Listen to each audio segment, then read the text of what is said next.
Hello friends, एक बार फिर से आप सभी का स्वागत है हमारे यूट्यूब चैनल एडू ब्रेन में। आज हम लोग फिर से क्लास 10 फिजिक्स कंटिन्यू करने वाले हैं इलेक्ट्रिसिटी को। और आज हमारा ए पार्ट 3 रहेगा। इससे पहले पार्ट 1 और पार्ट 2 हो चुका है। जो लोग नहीं देखे होंगे उस वीडियो को एक बार इस वीडियो के नीचे डिस्क्रिप्शन में जाकर के उस वीडियो को आप जरूर देखेंगे, ताकि वहाँ तक का आपका डाउट क्लियर रहे और यहाँ से आपको अच्छे तरीके से समझ में आए, है कि नहीं। अब हम लोग क्या क्या पढ़ चुके हैं पार्ट 2 वाले वीडियो में, थोड़ा सा इन्फॉर्मेशन उसके बारे में हम बता दें आपको। उसमें हम लोग सबसे पहले पढ़े थे क्या कि रेसिस्टेंस क्या होता है। रेसिस्टेंस होता क्या है, रेसिस्टेंस का मतलब क्या, सिंपल बोला जाए तो वो रोकने का काम करता है। यानी कि जो चार्ज का फ्लो रेट है उसको क्या करता है, वो कम करने का काम करता है। यानी कि करंट को वो कम करने का काम करता है। फिर उसमें आपको बताया गया कि उसको रिप्रेजेंट किससे करते हैं, यानी कि उसका एसआई यूनिट क्या होता है। फिर उसके बाद आपको बताया गया क्या, जब रेसिस्टेंस हम लोग जान गए तो ओम्स लॉ क्या होता है। ओम्स लॉ में आपको बताया गया एक formula V equal to I R. वहां से हम लोग ये भी दिखे कि R कैसे निकालेंगे, तो R इक्वल टू क्या आ गया था, V बाई आई आ गया था कि नहीं। V equal to I R था। फिर उसके बाद हम लोग क्या किए, R को होल्ड कर दिए थे और I मल्टीप्लाई कर रहा था, वो आके डिवाइड कर रहा था, यानी कि R equal to V by I बन गया था। फिर उसके बाद उसमें ग्राफ देखा गया कि V और I में ग्राफ कैसा बनेगा, दोनों डायरेक्टली प्रोपोर्शनल था, V डायरेक्टली प्रोपोर्शनल I, तो सब चर्चा हम लोग किए थे उसमें। फिर हम लोग पढ़े क्या, रेसिस्टेंस कौन सा ऐसा फैक्टर है जिस पे रेसिस्टेंस डिपेंड करता है, यानी कि उसका कौन कौन सा ऐसा फैक्टर है जिस पे रेसिस्टेंस डिपेंड करता है। तो आपको फर्स्ट बताया गया क्या कि लेंथ को बढ़ाएंगे हम लोग तो क्या होगा, रेसिस्टेंस बढ़ेगा। लेंथ को हम लोग कम करेंगे तो रेसिस्टेंस कम हो गया, यानी कि डायरेक्टली प्रोपोर्शनल है। क्या, रेसिस्टेंस जो है लेंथ का डायरेक्टली प्रोपोर्शनल है। आप लेंथ को इंक्रीज करते हैं रेसिस्टेंस इंक्रीज होगा, लेंथ को डिक्रीज करते हैं रेसिस्टेंस डिक्रीज होगा। उसके बाद बताया गया क्या, एरिया ऑफ क्रॉस सेक्शन का क्या है, इन्वर्सली प्रोपोर्शनल है। यदि आप एरिया ऑफ क्रॉस सेक्शन को क्या करते हैं, इंक्रीज करते हैं, तो रेसिस्टेंस क्या होगा, डिक्रीज होगा। यदि एरिया ऑफ क्रॉस सेक्शन को आप डिक्रीज करेंगे तो रेसिस्टेंस इंक्रीज करेगा। ये सब सिंपल भाषा है क्या कि इनफॉर्म, यानी कि इन्वर्सली जब रहेगा तो उल्टा रिलेशन रहेगा। फिर उसके बाद आपको बताया गया क्या कि टेम्परेचर पर इफेक्ट पड़ता है। और लास्ट में रेसिस्टिविटी में देखा गया क्या कि रेसिस्टिविटी में आपको दोनों बढ़ा लीजिए कोई फर्क नहीं पड़ता है। लेंथ को भी आप बढ़ाएंगे घटाएंगे तो रेसिस्टिविटी चेंज नहीं होगा। एरिया ऑफ क्रॉस सेक्शन को भी कुछ करेंगे तो चेंज नहीं होगा। वो चेंज कब होगा, तो टेम्परेचर से, और फिर किससे चेंज होगा, मटेरियल से चेंज होगा। यानी कि सब मटेरियल का क्या होता है, अलग अलग रेसिस्टिविटी होता है। तो उस रेसिस्टिविटी का बात हम लोग कर चुके थे। अब आज फिर हम लोग आगे कंटिन्यू करते हैं। देखिए, तो आज हम लोग को पढ़ना है रेसिस्टेंस, वहां तक हो चुका था, तो रेसिस्टेंस के बाद वाला हम लोग को पढ़ना है कि रेसिस्टेंस को कैसे कनेक्ट करते हैं। ठीक है, तो सबसे पहले तो हम लोग को पता रहना चाहिए कि रेसिस्टेंस को कैसे कैसे इसका हम लोग कॉम्बिनेशन बनाते हैं। तो दो तरह का रेसिस्टेंस का कॉम्बिनेशन होता है कि नहीं। ये आपको जानकारी हो तो ठीक है, नहीं भी होगा तो कोई बात नहीं, यहाँ से हम लोग को जानकारी हो जाएगा, है कि नहीं। क्या, सबसे पहले हम लोग को जानना होगा कि रेसिस्टेंस कितने टाइप के, दो टाइप के कॉम्बिनेशन उनके होते हैं रेसिस्टर का। क्या, फर्स्ट होगा सीरीज और सेकंड क्या होगा, पैरेलल। तो एक एक करके हम लोग पढ़ेंगे। पहले हम लोग सीरीज का चर्चा कर लेते हैं, फिर उसके बाद इसका भी बात आएगा। तो ये दो तरह का कॉम्बिनेशन होता है आपका रेसिस्टेंस का, एक सीरीज और दूसरा पैरेलल।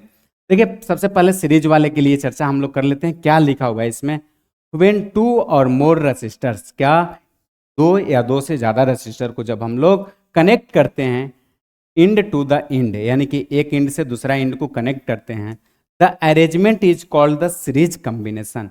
यानी कि आपका देखिए एक रेसिस्टर यहां पर है और इसका इंड पॉइंट यहां है, दूसरा रेसिस्टर को ऐसे कनेक्ट कर दिए, फिर इसका इंड पॉइंट यहां है, इस तरह से कनेक्ट कर दिए, और ये सब क्या है, रेसिस्टेंस है। सर या रेसिस्टेंस आप बोलिए, तो ये क्या हो गया, सीरीज हो गया, है कि नहीं। और कुछ इस तरह से ऐड करिएगा।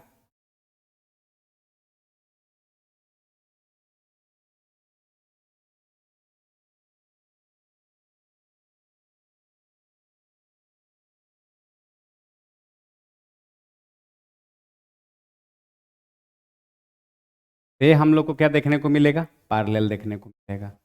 इस तरह से आप देखेंगे, ये सीरीज का हो गया और ये पैरेलल हो गया, है कि नहीं।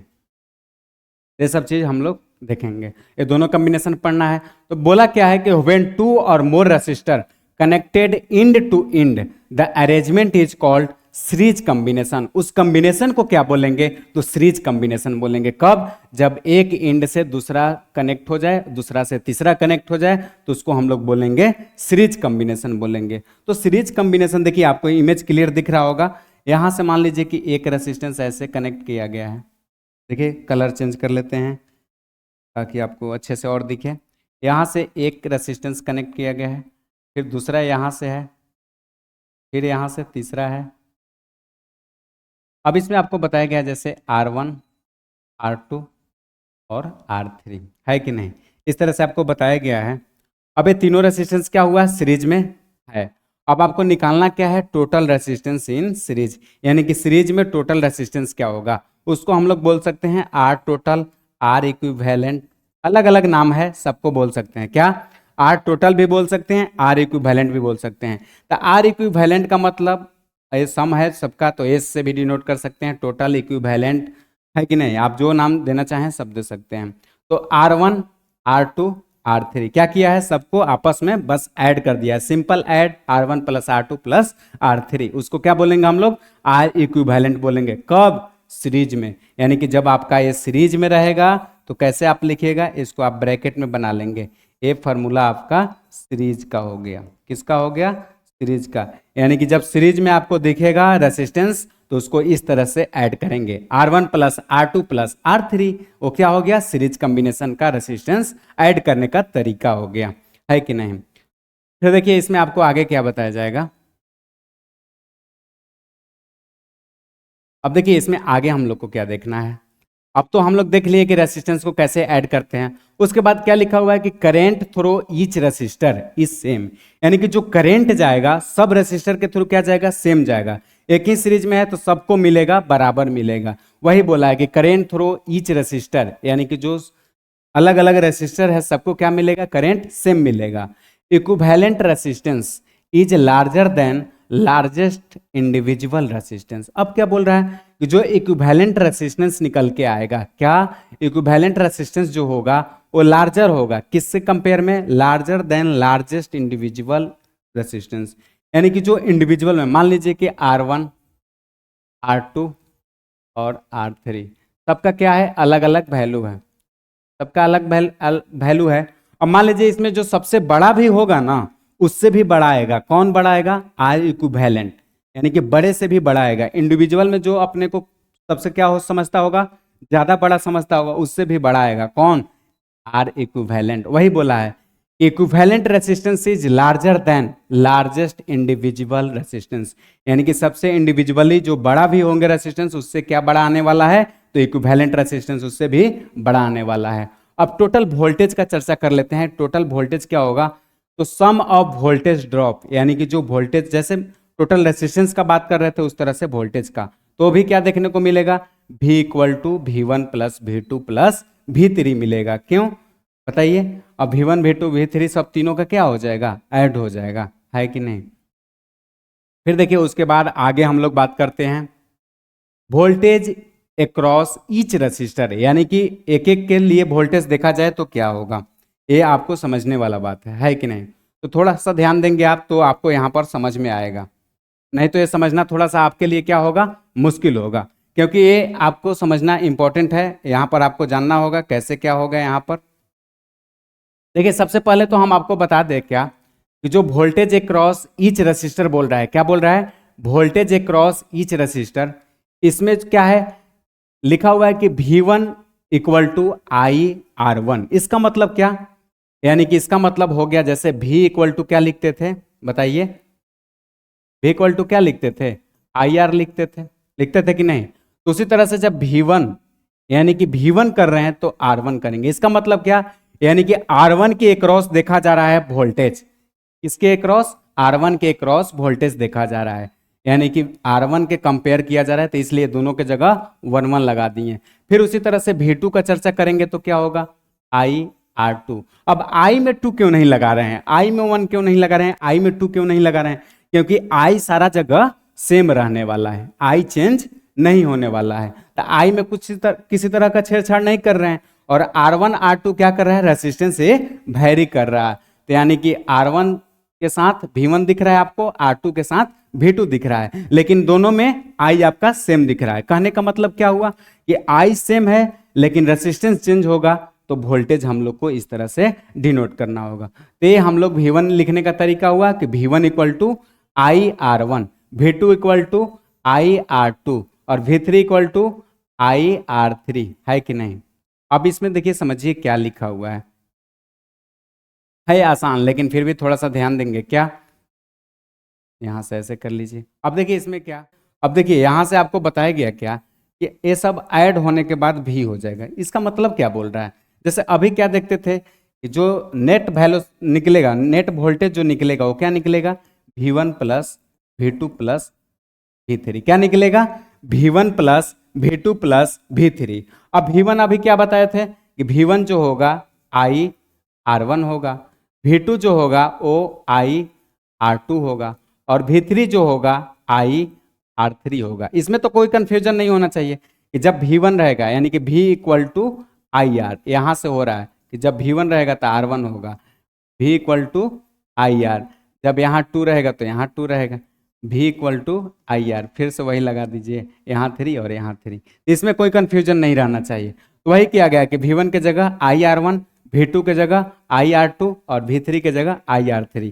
इसमें क्या कॉमन दिख रहा है, तो यहाँ करंट सेम है तो I को क्या कर लेंगे, कॉमन कर लेंगे और ब्रैकेट में क्या बचेगा, R1 plus R2 plus R3। क्या बचेगा, R1 plus R2 plus R3। अब यहाँ से क्या देखने को मिला कि जो ये नंबर होता है R1 R2 ये सब क्या मिलता है, तो V इक्वल टू हम लोग को मिला, ये तो R इक्विवेलेंट है कि नहीं। रेसिस्टेंस में इसी का ना बात कर रहे थे, R equivalent, R1 plus R2 plus R3। तो यही हम लोग को देखने को मिलता है। देखिए वही लिखा हुआ है कि R यहाँ पर क्या हो रहा है, R1 R2 ये सब आपको दिख रहा है डायरेक्टली। का मतलब यही सिंपल कि R जो इक्विवेलेंट आता था क्या आता था, R1 plus R2 plus R3 आता था।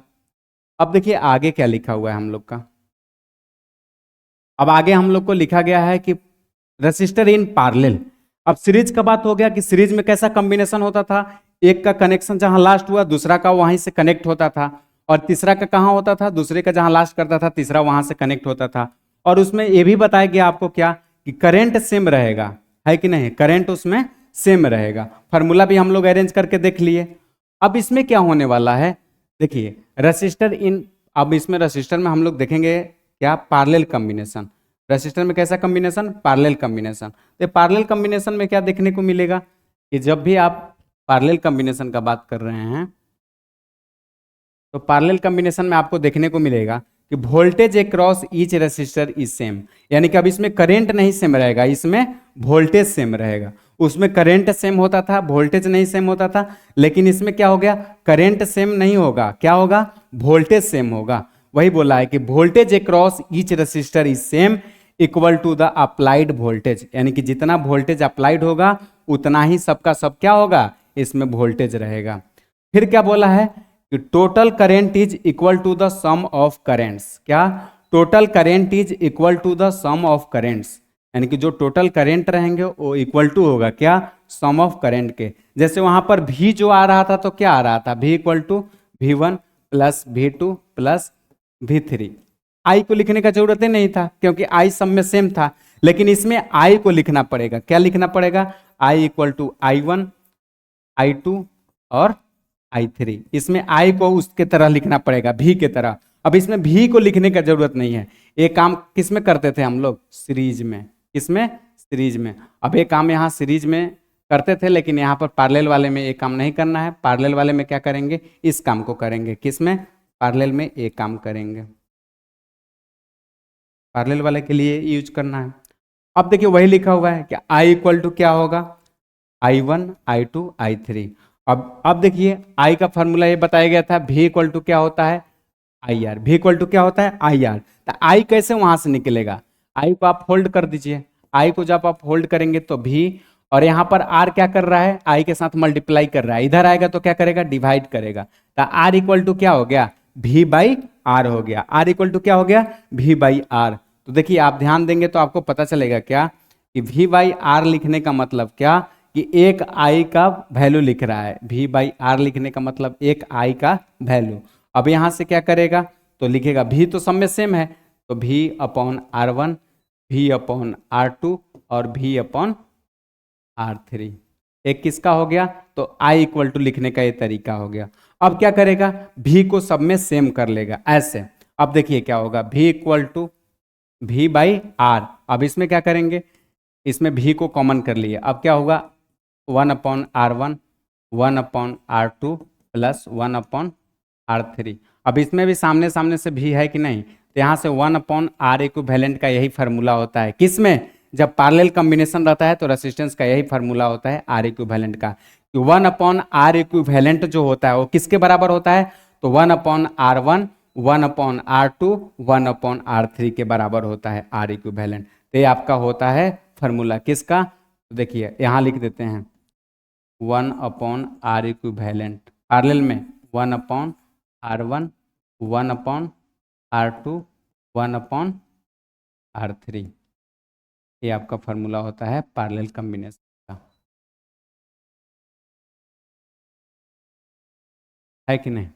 पैरेलल में जब हम लोग करते हैं तो ये फार्मूला को यूज करते हैं। तो ये आपको पता रहना चाहिए कि पैरेलल में कैसे करेंगे और सीरीज में कैसे करेंगे। तो ये आपको यहाँ से निकल के आता है ये फार्मूला, उसी तरह से कि आई का फार्मूला को हम लोग भी इक्वल टू आई आर से कैसे अरेंज करेंगे, उसके बाद ये हमारा क्लियर हो जाएगा। फिर देखिए उसके बाद क्या है, रेसिप्रोकल ऑफ इक्विवेलेंट, यानी कि इसका मतलब अब क्या बोलना चाह रहा है, रेसिप्रोकल ऑफ इक्विवेलेंट रेसिस्टेंस, यानी कि जो इक्विवेलेंट रेसिस्टेंस है उसके रेसिप्रोकल होता है। अब क्या बोल रहा है, reciprocal of equivalent resistance is equal to the sum of reciprocal of individual resistance. अरे बात वही है, घुमा के बोला है क्या, 1 जो R इक्विवेलेंट होता है वो क्या होता है 1/R1, 1/R2 और 1/R3 के बराबर होता है। वो तो हम पिछले ही स्लाइड में आपको लिख के बता दिए। यही बताना चाह रहा है कि जो इसका इक्विवेलेंट आता है वो रेसिप्रोकल रेसिस्टेंस रहता है, और किसके बराबर रहता है, तो sum of reciprocal of individual resistance, यानी कि सबका रेसिप्रोकल इंडिविजुअली जब ऐड करते हैं तो इक्विवेलेंट तो मिलता है लेकिन वो भी रेसिप्रोकल में मिलता है। ये सब का 1 करने का मतलब क्या हो, रेसिप्रोकल में है। तो ये हमका फार्मूला बनता है हम लोग का किसमें, तो ये पैरेलल कॉम्बिनेशन में हम लोग का फार्मूला बनता है। तो आप इसको बॉक्स बना के इंपॉर्टेंट मान लेंगे। सीरीज में कैसा बनता था बताइए, तो सीरीज में R इक्विवेलेंट बनता था R1 प्लस का R2 और प्लस का R3। ये हम लोग को याद रखना है क्या, कि ये सीरीज में था और ये पैरेलल में है। ये सब भूलने का बात नहीं है, क्योंकि हम लोग को बार बार ये फार्मूला यूज में आएगा कि जब पैरेलल कॉम्बिनेशन होगा तो ऐसे रेसिस्टेंस को ऐड करेंगे, और जब सीरीज कॉम्बिनेशन होगा तो इस तरह से ऐड करेंगे रेसिस्टेंस को। फिर क्या बोला है कि इक्विवेलेंट रेसिस्टेंस, क्या equivalent resistance is less than the value of smallest individual resistance in the combination. क्या बोल रहा है कि इस कॉम्बिनेशन में, उसमें आपको बताया गया क्या, कि उसमें जो होगा इंडिविजुअली जो बड़ा होगा उससे भी बड़ा आएगा क्या, इक्विवेलेंट रेसिस्टेंस। लेकिन इसमें क्या बताया गया कि जो इक्विवेलेंट रेसिस्टेंस निकल के आएगा वो क्या होगा, छोटा होगा। किससे, तो the value of smallest individual resistance, यानी कि इंडिविजुअल कहने का मतलब क्या है कि इंडिविजुअल रेसिस्टेंस यानी कि जो सबसे छोटा होगा रेसिस्टेंस उससे भी छोटा निकल के आएगा क्या, तो इक्विवेलेंट रेसिस्टेंस।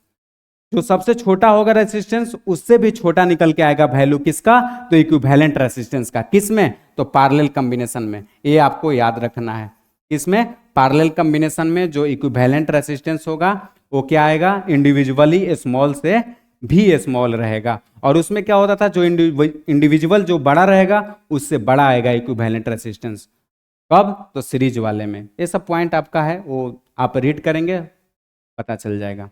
अब देखिए जो बात इतना देर से हो रहा है कि सीरीज में क्या होगा, पैरेलल में क्या होगा, तो सीरीज पैरेलल में आखिर फायदा क्या हो रहा है कि एक ही में करके हम लोग छोड़ देते, सीरीज में था सीरीज ही में छोड़ देते, सीरीज में किए फिर पैरेलल में किए। तो ये माथा घुमाने का मतलब क्या, ये दिमाग इसलिए हम लोग घुमा रहे हैं, कुछ एडवांटेज मिल रहा होगा तभी तो ऐसा काम कर रहे हैं। बिना एडवांटेज का करता कौन है, तो आप इसमें देखेंगे ध्यान से एडवांटेज इसका क्या क्या है कि नहीं। तो एडवांटेज पे चर्चा कर लेते हैं हम लोग कि सीरीज और पैरेलल कॉम्बिनेशन करने से फायदा क्या है। तो एडवांटेज ऑफ पैरेलल कॉम्बिनेशन, क्या advantage of parallel combination over series combination, यानी कि पैरेलल कॉम्बिनेशन का क्या एडवांटेज है किस पे, तो सीरीज कॉम्बिनेशन वाले से।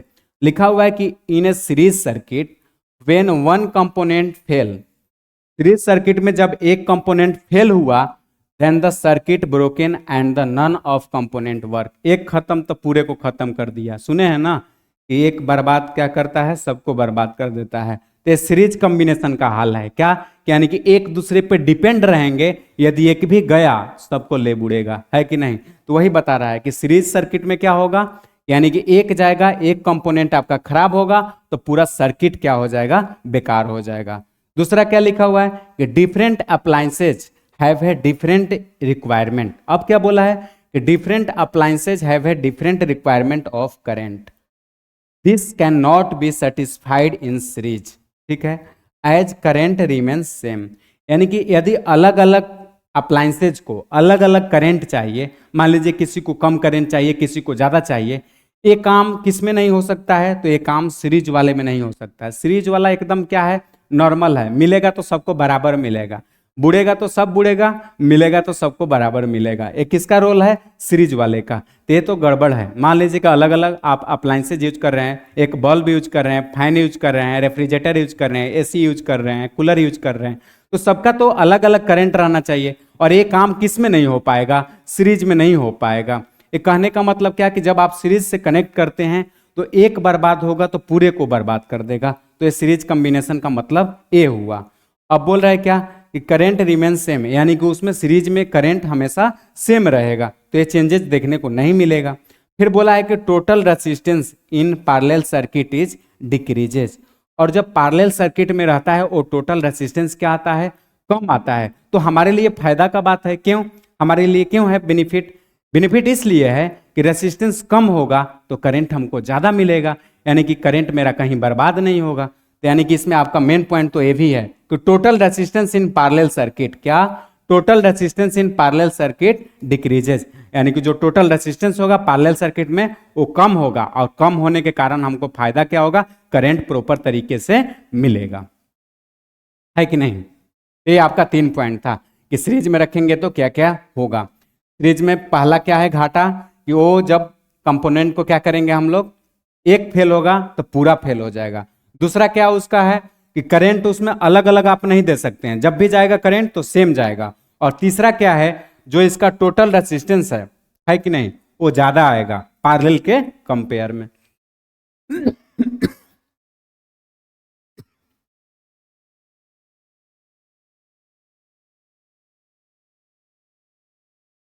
ठीक है, आज के लिए इतना ही, मिलते हैं हम लोग फिर नेक्स्ट वीडियो में।